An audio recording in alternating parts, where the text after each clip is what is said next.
cukup kehilangan identitas saya. Saya merasa payah. 3, 2, 1. Kamu harus pulih dulu, baru bisa jatuh cinta lagi. Setuju. Tapi gimana caranya? Saya dengar ada begitu banyak orang yang setiap kali cerita ngobrol tentang relationship, mereka selalu bicara tentang fall in love when you're ready, not lonely. Dan saya setuju hal itu. Saya juga pernah mendengar ada orang-orang yang bilang bahwa misalnya kamu itu harus pulih dulu baru bisa mencintai.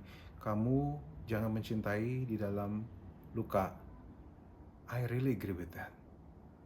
Tapi banyak orang nggak ngerti bahwa itu nggak semudah itu.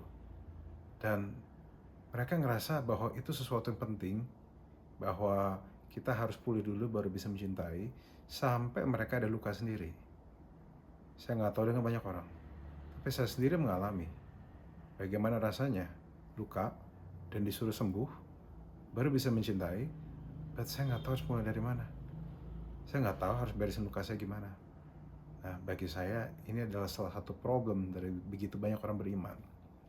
Begitu banyak jargon, begitu banyak harus gini harus gitu, tapi they lack practical things.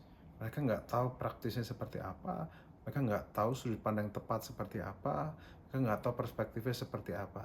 Saya nggak pengen ngejek, cuma karena saya udah lama jadi orang beriman, saya udah cukup lama jadi Kristen, sehingga saya tahu persis khotbah-khotbah seperti itu.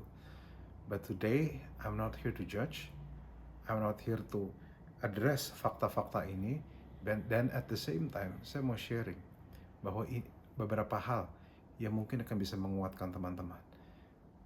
Saya mau share tentang bagaimana kita tadinya terluka, tapi kita bisa pulih dan bisa mencintai lagi. But today, saya nggak akan cuma sekedar share teori. Apa yang saya akan share adalah hidup saya sendiri. Saya akan share tentang bagaimana saya menghadapi luka. Dan saya berharap apa yang saya bagiin bisa jadi sesuatu yang mungkin jadi sebuah formula atau pola yang bisa membantu teman-teman. Karena begini, walaupun memang perjalanan kita beda-beda, tapi pola kita itu semua sama. Kenapa ini penting bagi saya? Karena bagaimana saya menghadapi luka itu sangat mempengaruhi bagaimana saya hidup dan bagaimana saya membangun masa depan saya sekarang. Sekarang ini saya ngurusin gereja, jemaat saya nggak sedikit, saya punya istri, saya juga punya anak perempuan yang bondingnya baik sama saya. Tapi semua ini bermula dari tahun 2016. 2016 adalah tahun yang paling gak mudah bagi saya. 2016 adalah masa di mana saya kehilangan segalanya. Pertama, kamu harus tahu bahwa walaupun orang tua saya itu cukup, mereka tidak kaya tapi mereka cukup, tapi sayanya miskin. Kenapa saya bisa bilang miskin? Karena semua harta yang saya punya, semua support yang saya punya itu milik mereka. Dan tahu dari mana kalau saya miskin? Ya kalau misalnya mereka nggak ada, saya pada masa itu nggak bisa berbuat apa-apa. Memberikan saya ide bahwa memang I was a loser, saya masih perlu bertumbuh, saya masih nggak punya apa-apa, saya masih perlu banyak belajar.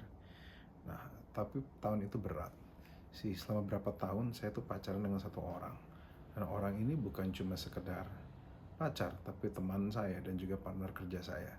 Kamu tahu bahwa pada waktu kalau kamu masih muda dan kamu itu jatuh cinta sama orang dan kamu jadi sama orang itu, kadang-kadang siapa orang itu dan bagaimana dinamika hubunganmu juga bisa mempengaruhi identitasmu. Jadilah saya anak muda yang udah pacaran lama dan akhirnya sedikit demi sedikit hubungan itu mempengaruhi identitas saya, mempengaruhi banyak hal di batin saya, dan mempengaruhi cara saya hidup. Nah sekarang bayangkan saya ketemu sama orang kayak gitu, udah lama sama orang kayak gitu, terus satu dan lain hal saya putus. Someday mungkin saya akan cerita putus ya, tapi at that time saya cuma merasa bahwa saya nggak bisa lagi sama dia. Akhirnya we broke up, dan let me tell you, itu adalah momen paling painful di hidup saya. Itu berat, itu bukan sesuatu yang mudah bagi saya. Itu adalah salah satu kehilangan yang paling banyak mempengaruhi diri saya. Kenapa? Karena bukan cuma saya kehilangan pacar pada masa itu, ataupun saya kehilangan tunangan, karena pada waktu itu saya udah tunangan cukup lama, mungkin hampir 4 sampai 6 tahun. Ibaratnya kalau motor Aerox bisa dapat 2 dengan kredit yang 3 tahun. Tapi saya kehilangan banyak hal. Satu, saya kehilangan pacar, mantan, teman, saya kehilangan partner kerja, saya kehilangan orang yang dimana saya sering jalan, dan kalau boleh jujur saya cukup kehilangan identitas saya. Karena pada masa itu saya jadi terguncang bahwa emang ada lagi yang senang sama saya ya. Walaupun pada masa itu saya nggak punya pilihan lain. Karena pada masa itu saya lihat masa depan yang buruk dan akan sulit saya hadapin kalau misal saya jadi sama dia. Pertama kita harus mengerti bahwa ini nggak sepenuhnya salah dia atau sepenuhnya salah saya. Cuma 10 years ago, I was a very different man. Jadi kamu harus tahu bahwa kalau ada di antara kamu mengalami kayak gitu, kita semua mengalami proses.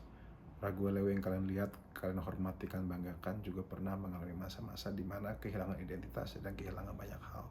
But today, I want to share you the stories. Cerita ini adalah steps yang saya benar-benar jalanin. Saya jalanin sepenuh hati dan kamu akan lihat banyak kejujuran di apa yang saya bagikan. Ya simply karena memang ini cara saya hidup. So 2016, it was tough, itu berantakan. Jadi ini bukan versi teori, bukan versi motivasi, tapi versi hidup. Ini versi tanggung jawab. Bagi kalian udah capek dengan tricks-tricks atau step by step yang nggak jelas, yang nggak memberkati, yang nggak solving your problems. Saya cuma mau kasih tahu, this is the raw step, this is the real step.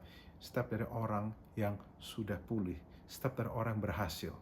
Dan kalaupun kamu sudah jalan step ini, kamu tetap butuh waktu lama.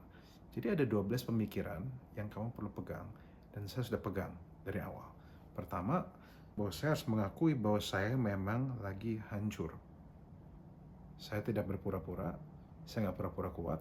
Saya pernah ada beberapa minggunya pura-pura kuat. Tetapi kamu tahu bahwa laki itu awalnya pura-pura kuat, tapi pelan tapi pasti lama-lama jadi hancur. Beda mungkin sama perempuan yang awalnya kelihatan hancur, tapi lama-lama makin kuat. So jadi saya butuh waktu untuk mencerna kehancuran saya. Dan setelah beberapa bulan saya baru sadar bahwa saya ini messed up. Saya kacau, saya merasa payah, saya merasa lemah dan tidak berdaya. Dan bukan cuma sekedar saya harus mengakui, saya harus mengakui bahwa saya ini mengalami krisis.